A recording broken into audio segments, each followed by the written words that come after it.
You're listening to Demand and Disrupt, the podcast for information about accessibility, advocacy, and all things disability. Welcome to Demand and Disrupt, a disability podcast. I'm your host, Kimberly Parsley. And I'm your co-host, Sam Moore. I am at the North Quail Motel in beautiful Henderson, KY. Kimberly is at Studio Parsley, the newly built Studio Parsley in Bowling Green. This is your second Demand and Disrupt episode to originate from there, isn't it, Kimberly? It is. Is that what we're going to call it? Studio Parsley? That sounds good to me. We toyed with several other names and potential names, but Studio Parsley just seems to have a pretty nice. Yeah, we thought Demand and Disrupt or D&D Towers. So we don't know. We're workshopping this, y'all. We're workshopping the title. If you'd like to vote on this, you can send us an email. Oh, they can. Tell us how they do that, Sam. We can knock that out right straight. Let's do it. If you've got, want questions, comments, show ideas, any of that stuff, or if you'd like to suggest a name for Kimberly's newly built Bowling Green studio, all you have to do is email demandanddisrupt@gmail.com. That's what the folks can do. But that's the email address. And stick around because we have a wonderful interview. I love all our interviews, but this one might be one of my favorites. Do you know why, Sam? Why? It's because we get to talk about dogs. Yes. I am near and dear to our hearts. Both of us. Yep. Dog owners, the both of us. I am going to be talking to Tammy Herrod. She is the founder of the volunteer chapter of the Canine Companions. And I'm also talking with Stefanie Putnam. And if you want to find out what a volunteer chapter is and what Canine Companions are, you just keep listening. And Stefanie and Tammy will tell you all about it. And I learned so much. Oh, Stefanie and Tammy, but also their dogs, Garbanzo and Violet. Isn't that adorable? Violet and Garbanzo. Those aren't your average dog names. They are not, but they're lovely. I love Garbanzo. Isn't that great? I love that. So right up there with Biscuit, Kimberly. Okay. So yes, Biscuit. Yeah, we're going to have a moment of Biscuit Chronicles. Now, She has settled down. She has settled herself down a little, except Biscuit does not handle change well. And I have since gone back to work in the actual office, the Bowling Green office of Center for Accessible Living. Moved so you're locations. Not home quite as much. No, moved locations to 1600 Scottsville Road, Suite 300. So we moved and I'm now in the office part-time and Biscuit's not handling it well. And she has decided that she's going to start burying things in the yard. Oh, burying things in the yard. Yeah, not just her things, because we're used to that. But the rest of the Parsley's belongings. Apparently, she needs to steal our socks. Socks, huh? Yes. She's gotten into the closets where the dirty clothes are and is getting socks. So have you uncovered socks from underneath the ground surface? Well, so what happened was we caught her yesterday. We suspected this was happening. And so we were outside on the back porch and Michael said, Biscuit, what have you got? In that whole, oh, you funny dog, what ridiculousness is this? And I said, well, she's probably got a mole. And he says, no, it's not a mole. And he's like, oh, crap, it might be a mole. Like you might be right after all. Right, which meant he's going to go have to deal with it. So he walks out there to see if it's something he's going to have to deal with and finds out, no, it's not a mole, but she had Michael's sock in her mouth. That he apparently has very prissy feet, my husband. He has to buy these smart wool socks. So they're like thicker than your average sock. Well, I don't know. They're not so much thicker. They're just comfier and they're more expensive is what they are, Sam. So I can see that. Yeah, so we could smart wool. I mean, really, it comes from a sheep. How can it be smart? How can it be any smarter than regular Regular wool. Right, right. So, but okay, everybody likes what they like. So apparently we were not giving up the sock to the cause. And I get it, they're not cheap socks. So he runs out, chases the dog because now we're playing Biscuit's favorite game ever, which is chase me, chase me, chase me. And so, yeah, so that was, I mean, that was fun for me because I just sitting there laughing, as this Yeah, because you weren't doing the chasing, he was. no, no, yeah, You I wasn't chasing, not my sock. a, It's fine. Yeah. you were just a spectator. Yep. Spectator sport, Michael chasing the dog. The dog always wins. So eventually, I don't know how, but I guess she figured, well, I'm not going to get this thing buried. I might as well, let the guy have it and live to fight another day. So, so we got the sock. We rescued the sock, took it back in. Oh, so And Michael probably slept better after the sock was recovered. I don't know, but I tell you what it resulted in is What? you can buy CBD gummy treats Oh, yes, yes. for dogs. Desperate times call for desperate measures. So we gave her 4 of those. So you gave her 4 CBD gummies. Yes, yes, yes. Okay. Now I'm not getting the dog high or anything. I mean, they're made for dogs, and 4 of them is what is recommended for her size. So So you gave her, she didn't overdose or anything like that. goodness no. So yeah, but now she's a little bananas is what she is. She's just a little bananas. Well, the important lesson here is, don't leave $100 bills laying around because, she might snag those and hide them underground next thing you know. Well, podcasting also doesn't pay well enough for that to be a problem here. So not yet. We gotta have something to shoot for. But right. I say aim high. I get it.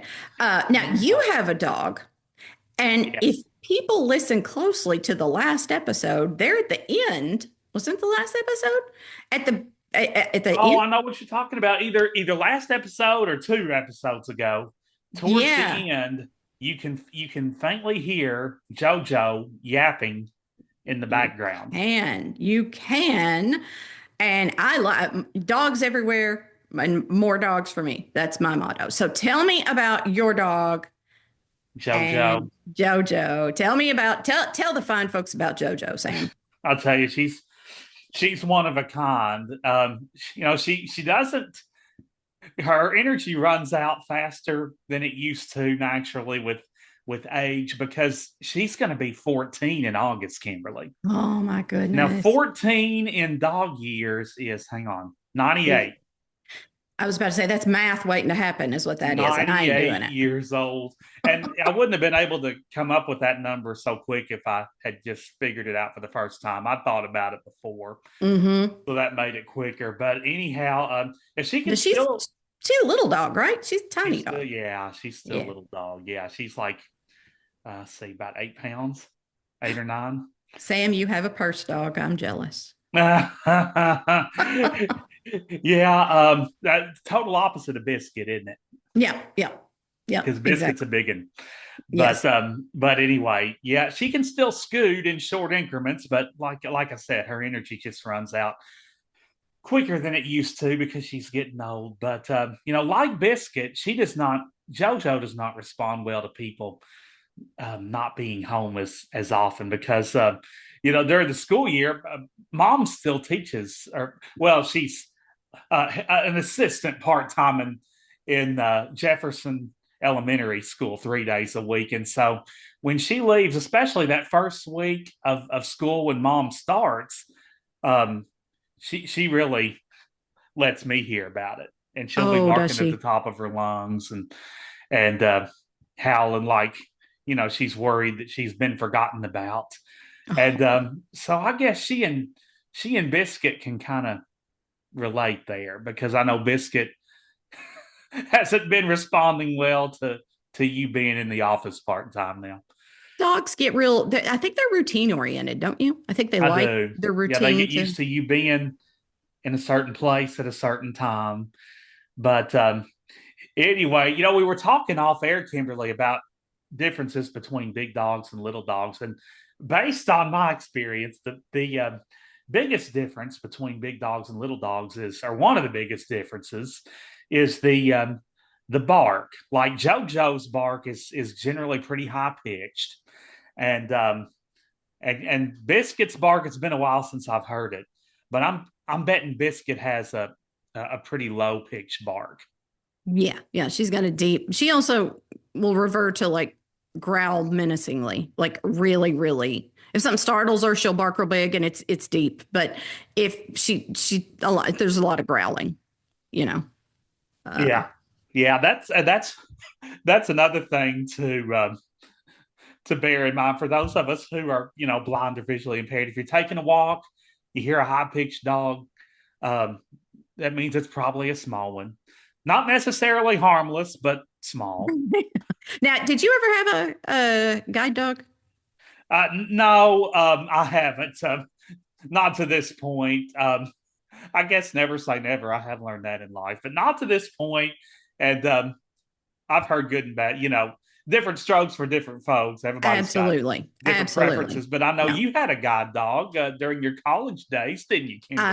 I did. My senior year of college, I had a guide dog. It made campus much easier to navigate. Yeah, I enjoyed it a lot. If I actually went a lot of places now, I would absolutely have a guide dog. I've actually wondered, could a guide dog handle me with my balance problems and stuff? And I don't know. It's never something that I need enough to actually look into it. But I did talk about. I did talk to Tammy and Stefanie off mic about that. Yeah, about. Of course, now Canine Companions does not do guide dogs for the blind or seeing eye dogs, dog guides, however people say them different.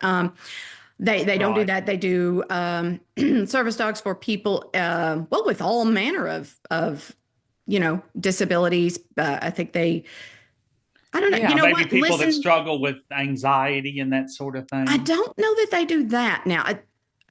We'll have to listen on the interview, and then everyone can reach out to them, and because it's very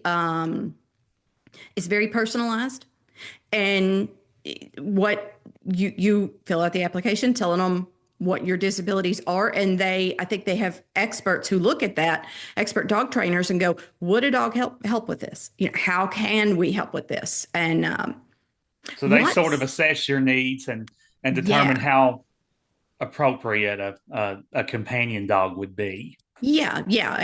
How much a companion dog would be, and lots of good work and lots of ways to get involved too with the volunteer effort that Tammy talks about in the interview. Yeah, you could even start your own chapter if you were passionate enough about it. If you were, yeah, just like Tammy did. She's a volunteer. And she founded the chapter, and lots of things people need. Like when people have medical problems, they're in the hospital, somebody needs to step up and help take care of that dog, for them. I think our man Dave ran into these folks at Slugger Field when he was at a Louisville Bats game one night, didn't he? I think he did. I think that's right. Because I had been trying to get in touch with them for a while and having trouble because I had not a good email address. And then Dave, our man Dave, always, that's why he's the executive producer, right? Yes. He conquers barriers and runs interference for us all the time. That's why we keep him on board here. That's why we do. And he said, hey, I think I got another email for the Canine Companions folks, and lo and behold, he did. So kudos to Dave, and you could find out about these people and what Canine Companions is all about. And like I said, if this chat triggers any questions for you, then just feel free to send them to us and we can relay them to the guests, or you can contact Tammy and Stefanie directly. Either way. Yes, I'll put those contact details in the show notes, and they have an active Facebook presence and all that. Biscuit, I'm sure listens to this podcast, so if she hears this, she's gonna start barking ferociously with excitement, I'm sure. Also, Biscuit listens to nothing. Not least of which commands that I give her. Biscuit listens to nothing. So She just talks in dog language. She doesn't listen. she does. Yeah. She's just there's I'm not sure how much is going on actually in the brain of Biscuit. I mean, It's hard to tell. So we may not always want to know what all's going on in the well brain that of may be Biscuit, true. That may be true. but it's a pretty complex brain, I'm sure. But I know that she will enjoy having a full bed come Yep. August. That'll be like luxurious for her, I'm sure. Well, before we go off to listen to my interview with Tammy and Stefanie, tell me how your birthday trip to Louisville was. It was great. It was definitely celebratory. Great way to cap off my birthday. I went to a Louisville Bats game and had a bunch of fun there. Dave Mathis was there too, and we didn't cross paths, but we thought about each other, and it's always the thought that counts, Kimberly. Right, And right. so we had a ball. The weather couldn't have been better. The Bats lost, but it was still fun, and I got to spend time with one of my college buddies and his dad, and so we really enjoyed ourselves. And I got to visit with my cousin Eric and his wife. They met Mom and I for lunch during the Oh, day that sounds like a great trip. on Saturday. So it was it was a mutual benefit for Mom and I because we got to mix family and friends, and it's sort of become a tradition the last few years around my birthday. So this year I just figured if it ain't broke, let's don't fix it. And so it was just as much fun as it always has been. Sounds great. Sounds great. Sorry you and Dave couldn't meet up to y'all. Next time y'all have to send you with some traveling equipment so that you can have an impromptu demand and disrupt interview with Dave. Yeah, or maybe one of these days we'll get to actually record an episode from there, Kimberly. We just might. We We just we definitely would be all over that, and there's nothing wrong with hoping it up, is there, Kimberly? nope, nope, nothing wrong. We will Oh, manifest it, right? right. All right, gang. Well, stay tuned for my interview with Tammy Herrod and Stefanie Putnam from Canine Companions. Welcome, everyone. I am so thrilled to be joined today by Tammy Herrod and Stefanie Putnam. And they are going to talk to us about Canine Companions. And anybody who's been a long-time listener of the show knows that I love dogs. So I have been trying to get them on the show for so long. And I am just thrilled. Welcome, Tammy and Stefanie. Thank you so much for having us here. We're so happy to be here today. Wonderful. So, Tammy, I'm going to start with you. You are the chapter leader and president of this volunteer chapter. Is that correct? Yes, yes. Okay. We have other chapter leaders. We have 5 other chapter leaders as well. Okay. Wonderful. So, tell me about Canine Companions. Yes, Canine Companions, our mission is to give expertly trained service dogs to people with disabilities, children's, adult, veterans with PTSD, facility dogs, just the gamut. And we are in all 50 states. We're a non-profit organization, and all of our dogs are given free of charge. Wow. Okay. So, where are the dogs trained? Well, at the beginning, they are born in Santa Rosa, California, and then around 8 weeks old, they are shipped across the United States to their volunteer puppy raisers. And they train them with basic skills, cues, for up to 16 to 18 months and socialize them. And then they are returned to our region in Ohio, Columbus, Ohio, for 6 to 9 months of professional training. And 45 to 50% of our dogs make service dogs. And then the ones that do make it are matched with recipients like Stefanie and I. Mm-hmm. Because you are a handler, right? Of a dog. Yes, I have Violet. She is my second Canine Companion service dog. Oh, and what kind of dog is she? Violet is a cross between a Labrador Retriever and a Golden Retriever. She's 46 pounds, but she's very mighty, even though she's small. Don't let her fool you. Oh, that's adorable. Oh, you're going to have to send me some pictures. I'm going to try to put some pictures in our show notes because, dogs. The world needs dogs, all the dogs. Absolutely. So tell me then, what is the process for someone who's eligible to apply for a canine companion? A person with a disability is eligible.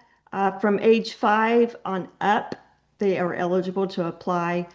Age 5, the parent or the caregiver, whoever the child lives with, can apply. And then adults, children, adults, veterans, anyone with a physical disability or not even a physical, it could be a hearing. So just all persons with a disability can apply. Yeah, we tend to serve, it looks like about 65 different disabilities through Canine Companions. Wow. Uh-huh. And so what is the screening process like?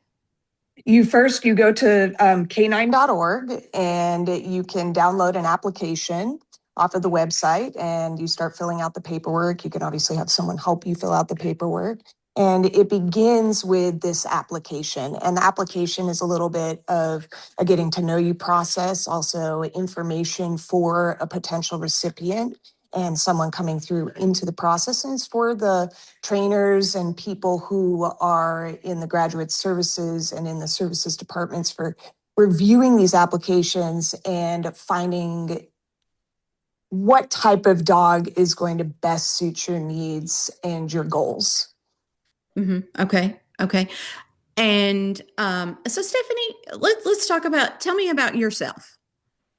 I came over to Kentucky from California for a spinal cord injury research program over at University of Louisville. And I actually came here with my first service dog that I received in 2012 in Santa Rosa, California at the headquarters. I applied for her immediately after my injury. Usually wait about 2 years. And we do have a decent waiting list, but it's always important to put that application in because you never know, there can always be an opening for what your needs are. And I heard about it through, well, I remember when I was first injured, I said to my mom, okay, does this mean I get to get a service dog? And she said, oh my gosh, I don't know. She's like, okay, but I don't want to have to take care of it. And as I ended up in Denver, Colorado for my rehabilitation at Craig Hospital. I met a puppy raiser there, and she had this fluff ball, adorable golden retriever with its little cape on, and they have these little yellow capes. And she told me all about Canine Companions. And I fell in love with it. And I think for me at that moment, I had just started my master's program in San Francisco. And I really knew, as a newly born C4 quadriplegic on a ventilator with no hand function, I knew I was going to need something that could take care of itself. And I also knew I needed to find an organization that would be able to support me through the entire process. And even better was once I was finding out from the person I was speaking with that Canine Companions could be a part of my life for the rest of my life. And not only could they be there for that first dog, but then they could be there for that second dog. And as my mom got to know her, then they talked about it. And they said, well, you really don't receive these dogs until they're 2 years of age and they're already trained.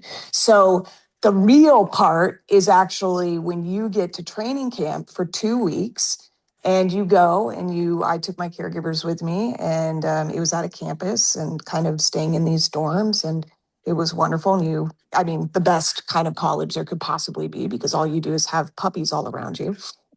Oh, Go to these that's classes, heaven. and there were Heaven.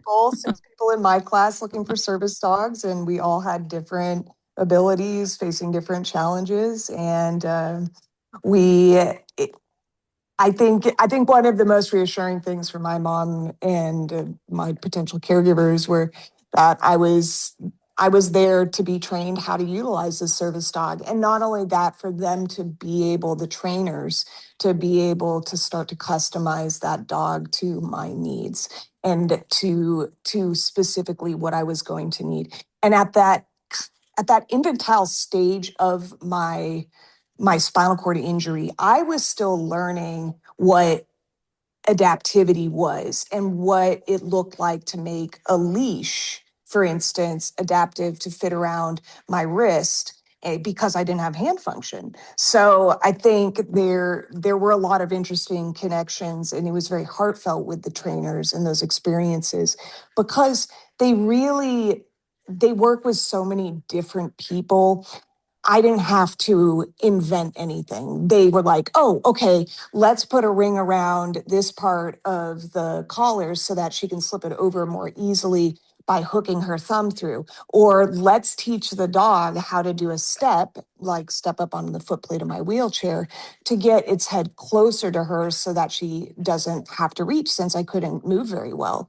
So for me, I think, that process and understanding that the people I was working with and these trainers knew I needed to figure out how to open up a kennel. And they were providing this outlet for me to be able to find independence. And that independence creates a superpower within you. It creates great, great empowerment and confidence. And I think in that first, this happened to me a second time also after I received my successor service dog, Garbanzo. I I really, that was a kind of, it's been a different phase in my life afterwards. That's much later, but I just, in that first stage of disability and learning that, I really felt so supported by the team of people that were working with me and cared for, and also knowing that if I ran across any problems or needed any help with anything or needed to figure out a way to do something, so that I could be the one that was controlling the process, uh, that they would be able to figure out a way to do that and work with me. And if they can't figure it out, they find a way, and they have incredible resources to dip into. So it was, I mean, it was impressive. I was just listening to you. It seems so amazing to be able to go somewhere and not have to have all the answers.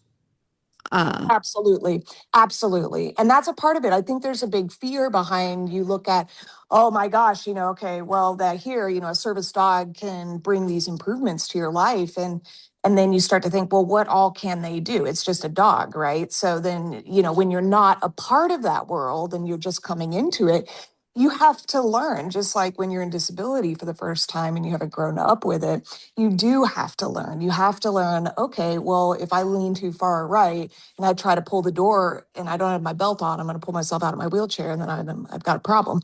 Or these other pieces. But then you start to learn. So with my service dog, I mean, that she could open doors for me. I mean, literally and figuratively. And so through using a tug rope, she was able to open the doors for me, and she could open my fridge door. She could get snacks off the ground. And I think what really, like, I think it was a part of securing that bond and that relationship, was understanding for me that I didn't have to ask a caregiver for help, and also not having to ask someone to pick up the remote control 100 times in a row because I dropped it. My dog comes to me smiling, his ears are flapping, he is joyful, he's got the biggest grin on his face. He's like, oh, you dropped something. Let me go get that. Let me go get that. I need to have it. And he knows, and he's so happy to get to work and do that, instead of, looking at my caregiver. My caregiver's like, oh God, she dropped it again. What's wrong with this girl? She's so annoying. And so I think for me at that point, I was 25. I just turned 25. And so it's like about 26, I think. I was in a new environment with school and, traversing these streets. And I just know the second that I had this dog with me, it wasn't like having a dog. And I have been with horses my whole lives and worked with animals my whole life. And I I really felt this level of connection and being able to depend, and also just being able to have this brilliant light next to me And I speak about that because knowing what it's like going to school at that moment without a service dog, a lot of people look at me and they, are kind of frowning, or they would kind of shun away from me because they didn't want to look at me because it was difficult. It was very difficult. I had doctors that would look at me and they would cry and be like, my God, your future is bleak. This does not look good for you. But the second I had that dog with me, people were coming up to me and they were not afraid of me. They wanted to say hi, and they had smiles on their faces, which just made my smile brighter and bigger. And it just helped me to kind of just harness that joy that these animals give you. And when you are facing tough stuff with disability, you need joy in your life. You need this. And these animals bring it to you and they become a part of your heart and soul. Oh, that's beautiful. Now, you just said harnessing joy. So I have to ask, is that like the tagline for Canine Companions? Because if it's not, it should be. I agree with you. It probably should be. I believe we just created a tagline right there. I believe we did. So, Stefanie, you said your dog's name is Garbanzo. Yes, Garbanzo the second. So my first dog was Kaz the second. And the way they name these dogs is per litter. They go through the alphabet. And so sometimes you might come up to a dog and get a dog that is from whatever letter of the alphabet, and it might be the 20th dog. And usually they retire the name after that. But if that tells you anything of how many dogs Canine Companions has brought along, I mean, it is a large number. And so for me, yes, and I did not choose that name. So he was part of the G litter, and I call it the G unit. And so he was named Garbanzo the second. And funny story, when I saw him in his kennel and they told me and they brought this dog out, and they gave all the other dogs, they brought them out to their potential people that might be working with, and they bring him out, and I'm like, how am I gonna this name is a mouthful, because my first dog was one syllable. It was Kaz, and that was Right. easy because you're saying their name, and then you might see a command like Kaz sit or Kaz get or Kaz tug. And I was like, how am I gonna, like, Garbanzo, come here? Like, I was like, this is a lot. This is a lot to remember. But after getting his name wrong a few times, I wrote it on my hand and then I remembered it. And so now his nickname is Garby. Well, we have that in common because my dog, my guide dog that I got in 1996 was named Garnet, also because she was a G litter. So that is pretty standard. I got her from Guiding Eyes for the Blind in New York. So shout out to Guiding Eyes. And so, which is, you all, Canine Companions does not train guide dogs for the blind. So just everything else, correct. but not And that, actually down in San Rafael, so very close to Santa Rosa in California, that is where Guide Dogs for the Blind is. And if they have a dog that is suitable to be guide dog for the blind, they will send them over that way. And likewise. So they kind of all work together since they don't cover that area. That's great. That's great. So, I want you to tell me, either of you, a little about the training. Where's the nearest training? I'm in here in Bowling Green, so, and you, Tammy, you're in Louisville. So where is the nearest training school area? And what happens in training? Are you talking about professional training or what the puppy raisers do? I'm talking about what I guess you and Stefanie went through to get your dog. Okay, so it's in Columbus, Ohio. That's our region is called the North Central region. And so we had to go up there for 2 weeks, and those dogs were up there for 6 to 9 months for professional training. And that's when they work with their trainers to teach them commands and things. Is that right? That's correct. Our dogs. Okay. And so is there like a training center there? Yes, right there on campus. Okay. It's a beautiful state-of-the-art training center. Our new campus is about 5 years old now. And there's dorms. It's lovely. Anyone can come and tour it and attend graduation every 3 months and tour. And if you come before a graduation or in between, they will also give you a guided tour. And so Wow. they active kennels on there, and usually these puppies during their lives with the volunteers are then matriculated into these kennels and the professional training.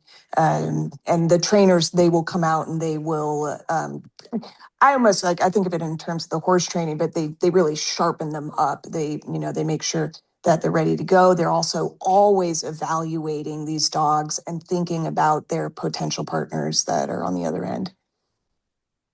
And so do they go through testing the dogs to see if they, I don't have the temperament or the physical abilities? Is there any kind of testing like that they go through, or are they just watching them through their whole lives? Absolutely. There's testing up there. They get them. The first thing they do is evaluate their overall health, make sure their hips are good, their eyes. They evaluate them all the time. Monthly, they send out progress reports to the puppy trainers, puppy raisers. And so they're always evaluating. Awesome. And so what if someone's listening who, now you said how someone who is listening and might feel like, okay, they're ready to take that step to get a dog, they would go to the website, right, and apply that way? Correct. And what about someone thinks, I think I might like to do some puppy raising. What's the process for that? Same thing. They would go to canine.org/raise, and they would take them straight to the page to apply and also to learn more information about it.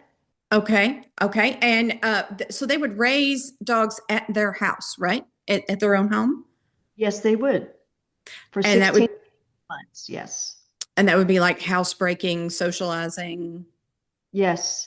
And then there are weekly and monthly consecutive dog training online lessons from our puppy manager in Ohio. So they're never alone.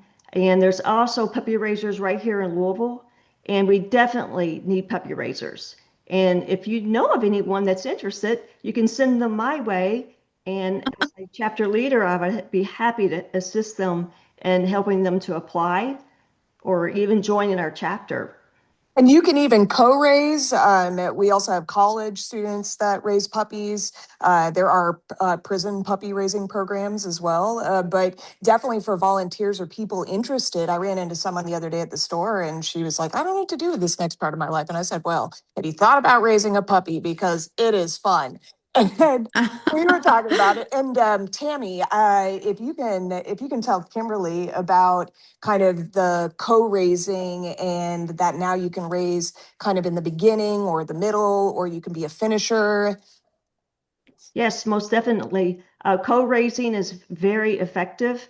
And also, if you want to just raise the puppy for 8 weeks, just be a beginner puppy raiser, and then someone else could take the rest of the way, that is an option. Or if you would like to raise it the entire 16 to 18 months, that's good. Or just raise towards the end. There's all different ways of raising these wonderful dogs. We call them future service dogs. Wow. And we also have roles for anyone who wants to get involved, from puppy sitting. So in my case, it might be if I had to go into the hospital for a little bit, or if someone who was raising a puppy wanted to go on vacation, it would be very possible for there to be someone who takes a class and they become a puppy sitter. And so that person can sit a puppy, or they can look after a graduate dog like mine. There's also roles for people transporting puppies. I think they try to keep it right around 3 hours or under if you're driving dogs, and they usually transport them in pairs. But we have to find a way to get these puppies to the puppy raisers. So if you think about the logistics of it, and all of this is done through volunteers. So from people flying puppies out of Santa Rosa across the United States over to here, or flying from here to New York, or to any of those 6 centers, there's all of these different pieces that have to come together so that the volunteers can get to the places they need to be and do what they need to do to impact the lives of someone like me. I have never thought about those things before. Yeah, honestly, I've never thought about all that goes into that. And if a dog is deemed for whatever reason too shy, to whatever, that they don't make it, then you said what happens is they go back to their puppy raiser if the puppy raiser wants to take over ownership. Is that right? That's correct. That would be a change of career dog. Uh-huh. Okay. And what else could that mean for the dog? Well, Canine Companions also has a new program. It's a therapy dog program. And Canine Companions would access this dog to see, assess this dog, excuse me, to see if they might qualify to be a Canine Companions therapy dog. So that's another option right there if the dog is not a service dog. So that would mean they would go into like hospitals, nursing homes, things like that. Yes. Just understanding that there's, I think because so much effort and all of the love and volunteers that work really hard to put everything into these dogs, that Canine Companions tries extremely, they put all of the effort in to try to help give that dog a purpose. So if that dog can be put in a different category, either from being a service dog to being a facility dog or going into a different category, they'll work on that first so they can maintain, just if that training can be still resumed and applied. And if there are ever issues, it's possible that that dog might be able to fall into a different category. But outside of that, yes, the puppy raiser generally has the first right to see the dog if they want to have that dog back. Or, like I said, there's probably usually a list of 10 plus people that would love to have a career change dog. Yeah, and these dogs do love to work.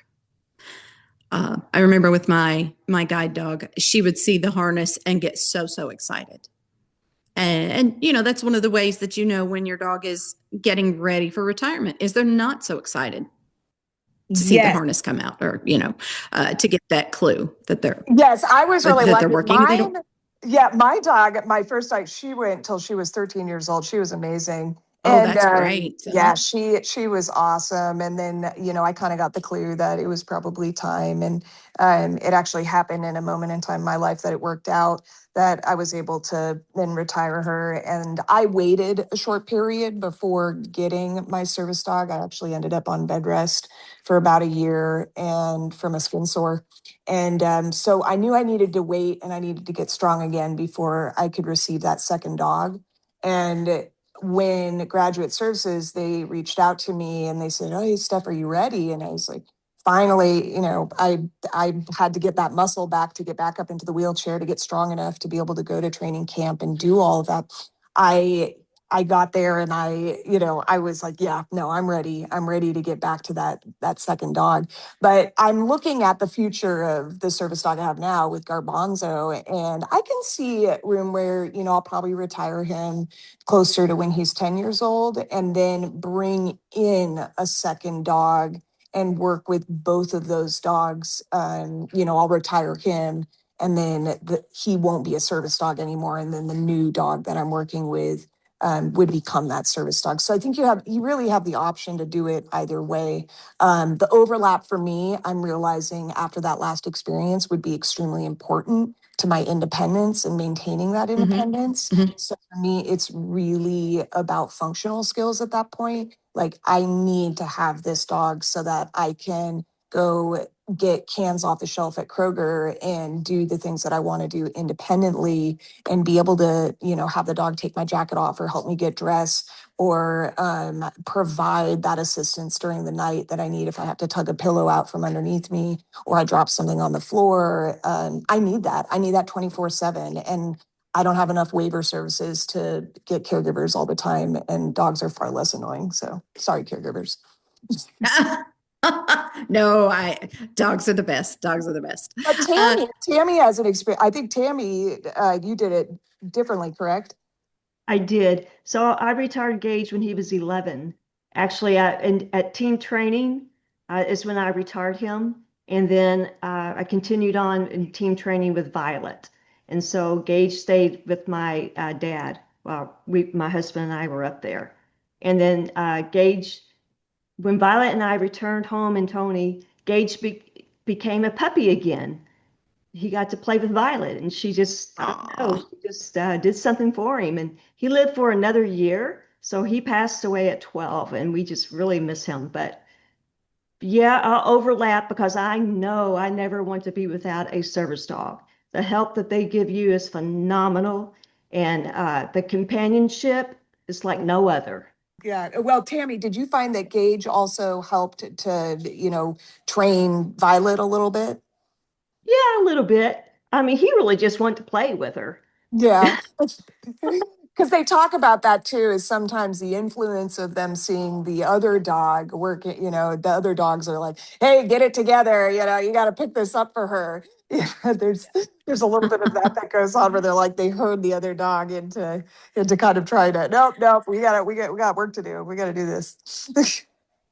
But Kimberly, what's really cool, these dogs, they're all different sizes, and Gage was 68 pounds. He was one of the biggest ones in team training that graduated. And then Violet, little Miss Violet, was 46 pounds, like I mentioned earlier. So, I mean, there's quite a difference, and that took a little bit for us to get used to, but we are so used to her size, and she's just wonderful. Aw, that's sweet. Another dog with a G name, Gage. I love it. Yeah. We've got 3 now. Yeah. 46 pounds. That's the smallest service dog size I've ever heard. That's That's that's probably one of the smallest that they place. mhm. But I'm lucky that I was matched with her because we Aw, a perfect match. awesome. That's amazing. So tell me some about the volunteer chapter locally, or I guess in Louisville. Is it statewide or just like Louisville wide? Tell me about that. Yes, the community's Louisville. We're right here in Fern Creek is where our hub is, actually Louisville, I should say. But we reach out to different areas, but mostly we do events right here in Louisville. We're going to Bowling Green in July for Possibilities Expo. But And I will come and say hi to you while you're there. oh, excellent, excellent. Look forward to meeting you in person. Yes. Go ahead. Sorry, But if I anyone is interrupted you. of wanting more information about our chapter, please give them my email and my phone number. Be happy to talk to them. We need new members. We need people to help us with outreach to get the word out about this wonderful organization, about what they do to enhance people with disabilities, the lives that they change with these dogs. So, And you have an active Facebook group, is that right? yes, we do. We have a Kentucky Volunteer Chapter Canine Companions page. Anyone can join that. Just go to the search button, type that in, it'll come up, and tap join. Okay. Okay. Wonderful. I will put that in our show notes and more about the organization and just dogs. The world needs more dogs, doesn't it? Just dogs for everybody. And can I tell you about our biggest event of the year? Oh, please do. Uh-huh. All right. Well, June 13th at Huber's Winery in Borden, Indiana, which is right across the river from us, we are having our a live auction. We're having it's our fundraiser and outreach event. And Stefanie is going to be our guest graduate speaker, who is exciting. exceptional. Yes. And we're also going to have a puppy raiser speaker and lots of good food and live music. It's going to be outside at Huber's Winery. Everyone is invited to come. It's free of charge to attend. And you will meet other dogs. The Indiana chapter will be there with their dogs, future service dogs in training. And there will be other graduates too. And you can talk to people can talk to any of us if they want more information. So that's what it's really about. That's what our chapter is about. It's the mission, giving out information and fundraising for this wonderful organization. And Wonderful. I am always open Huh? also to just speaking to anyone about service dogs and why I made the decision to go with Canine Companions versus other outfits. And I have friends that have chosen other outfits as well. And I've seen a lot of different things. So I just, I always want to put it out there if someone's, heeing and hawing about that decision, what it looks like, and from a very unbiased standpoint. Wonderful. Well, thank you all so much. This has been so enlightening, and I bet you will have an influx of people who've listened to this to be puppy raisers or to use a service dog. Thank you both so much for joining me today. Well, thank you for having us. All right. Thank you to Tammy Herrod and Stefanie Putnam. Demand and Disrupt is a production of the Advocado Press with generous support from the Center for Accessible Living based in Louisville, Kentucky. Our executive producers are me, Kimberly Parsley, and Dave Mathis. Our sound engineer is Michael Parsley. Thanks to Chris Ankin for the use of his song, Change. Don't forget to follow or subscribe so you never miss an episode. And please consider leaving a review. You can find links to our email and social media in the show notes. Please reach out and let's keep the conversation going. Thanks, everyone.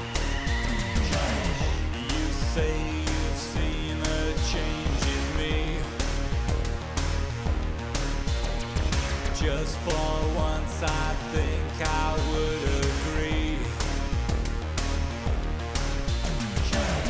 We both know there's a difference. We've had our curtain call, and this time the writing's on the wall.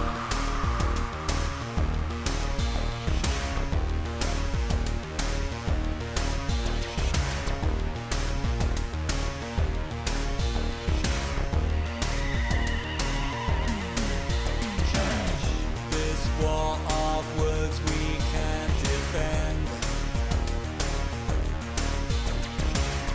Two damaged hearts refuse to mend. This situation's pointless with each and every day. It's not a game we need to play.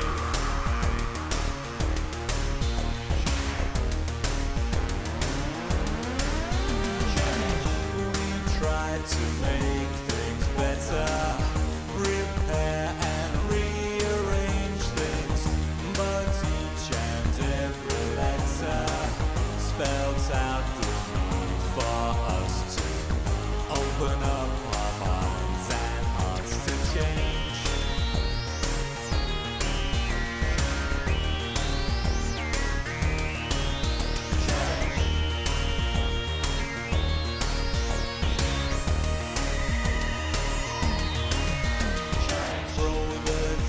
Then what will be. Disregard for good to set us free.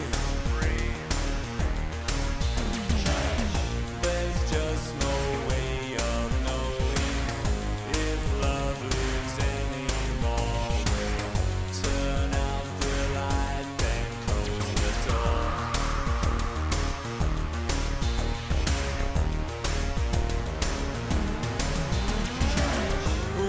Try to make things better, repair and rearrange things, but each and every letter spells out the need for